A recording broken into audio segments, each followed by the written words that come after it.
Most people are surprised to learn that I have two artificial knees. After all, I don't walk with a limp, I hit leg day at the gym, and I normally get well in excess of 10,000 steps per day. Now, it may sound weird to have a health and fitness channel like this talk about knee replacement, but if I've had two of them, I thought maybe you or someone you know might at some point be looking at a knee replacement as well. And while knee replacement surgery has a high rate of success, the biggest variable in your success is the only factor that you have any control over. Hi, my name is Tom with Friskified Fitness, and this is what you need to do before and after your knee replacement to ensure success. Let's get at it. The two biggest factors to guarantee your knee replacement starts well before you even schedule your knee replacement. The first, make your legs as strong as you possibly can. And second, hit like and subscribe on this video. Now, when I say make your legs as strong as possible, obviously I'm not talking about loading 5 plates on either side of a barbell and doing squats, because your knee is jacked. You ain't doing that right now. And what I'm talking about is making sure your legs are functionally strong. So doing air squats, go as low as you can without feeling pain and holding it. Pause for 2 or 3 seconds and come back up. Do 3 to 5 sets until your thighs are burning. Don't worry, you're not going to overtrain if you do that every day. You'll make yourself functionally strong. You're not looking at hypertrophy at this point. You're looking at helping your recovery down the pike. Walking lunges are another great exercise to do when your knees are borked. Don't go down all the way, just go down just above where you start to feel the pain. By doing these two simple movements, you will wind up keeping your legs strong, and that'll pay dividends for after your knee surgery.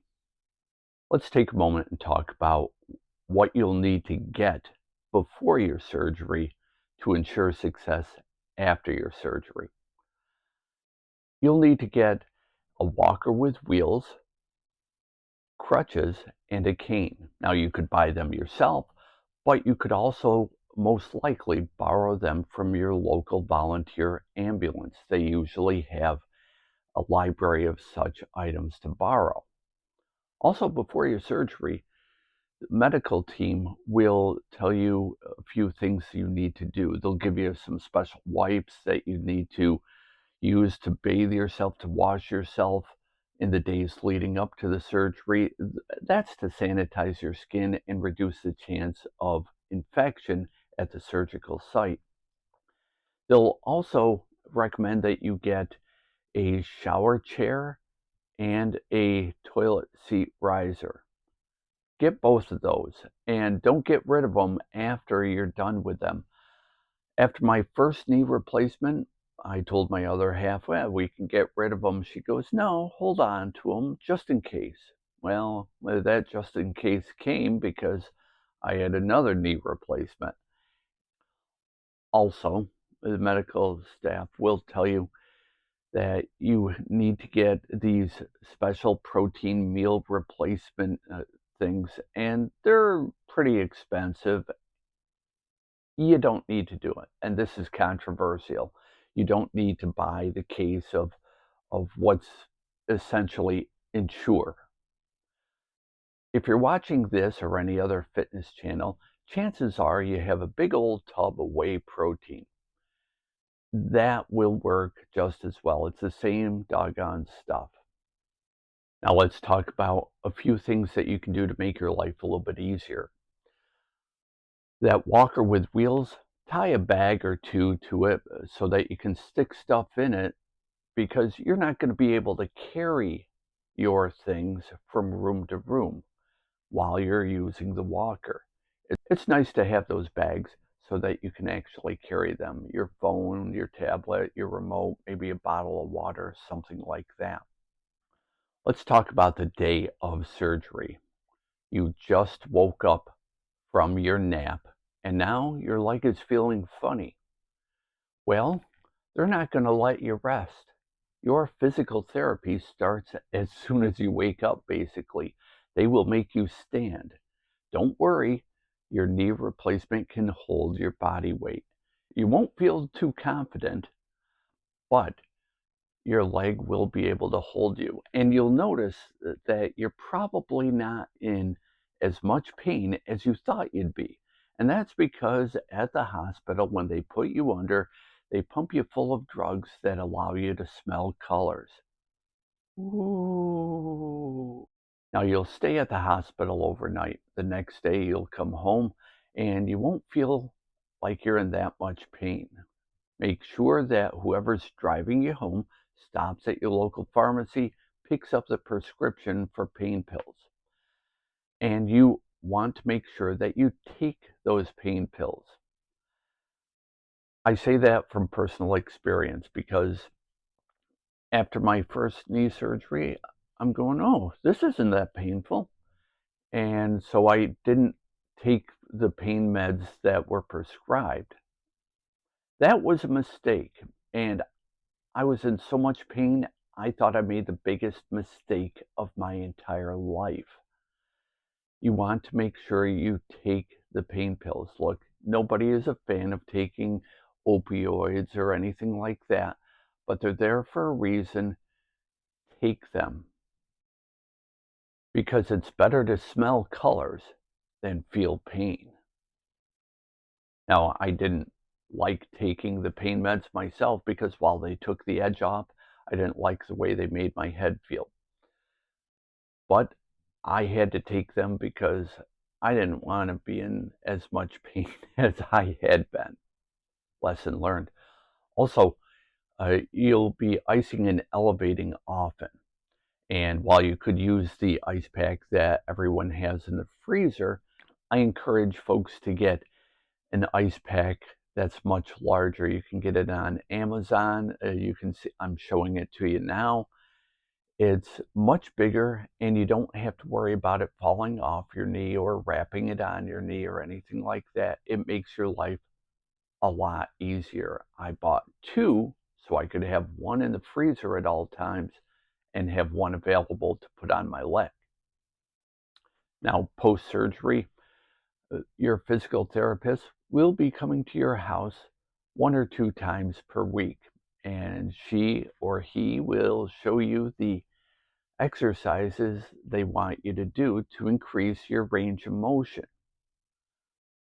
You want to follow what they tell you, with the caveat that you want to do a scooch more than what they tell you. Trust me when I say unto you, doing that scooch more is going to speed up your recovery. So your physical therapist will tell you to perform your PT exercises 3, 4 times a day. I'm going to encourage you to do it 4 to 6 times a day. Don't go crazy, but that little extra is going to be insanely beneficial for you. Sidebar, you know what PT stands for? Professional torture. Yeah, physical therapy is not fun after you have a knee replacement, but it is a necessary evil, and even if you're in pain, you still got to do it. Also, try to walk a little further every day. Try to get more steps in every single day. If you have a step counter, take it off your wrist and put it in your pocket because using the walker, it will not count your steps. Now, the first day or two, I was lucky to make it to the bathroom and back. And after that, I kept pushing just a little bit more, a few more steps every day. And by the end of the week, I felt confident enough to take my walker outside into the driveway and walk up and down the driveway. After that, I progressed to the nearest stop sign, which is maybe 50 yards from my house.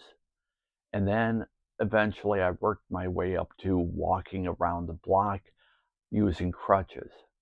This little bit of increase every day will work wonders for your stamina, your strength, and your mobility. While you're recovering, you'll want to have healthy food to eat.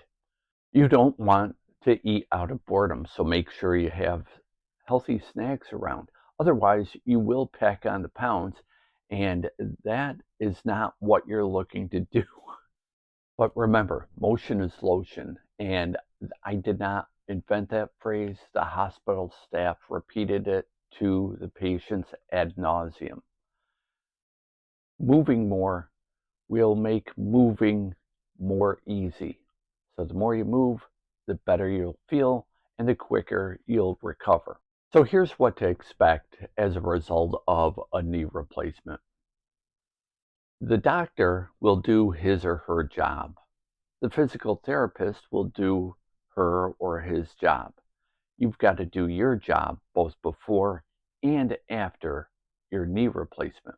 Now, you can reasonably expect to regain 90 to 95% of your range of motion before compared to before your surgery. You won't miss that extra 5% or so until you actually do. For instance, you'll never be able to squat ass to grass again. And if you're sitting down in bed and your 20-pound feline is sitting on top of the blankets that are on your legs, you might have a little bit of difficulty extracting yourself without disturbing the cat. These are minor things. You may not be able to sit crisscross applesauce anymore. I cannot, even after trying. So there are certain yoga poses, can't do it. But that's not a normal part of the day. Functionally, you're going to be fine as long as you prepare yourself by being as strong as possible before the surgery. Make sure that you follow the physical therapist guidelines and do a scooch more. Keep moving, add more steps every day, and ice and elevate. If you do all of that, you're going to have a fantastic result to your knee replacement. And that's what you need to do before and after your knee replacement to ensure success. Did I miss anything? Have you had a knee replacement yourself? If you have any tips, leave it down in the comments below for other people to take a look. That's about it for today. My name's Tom. This is Friskified Fitness. We'll see you next time.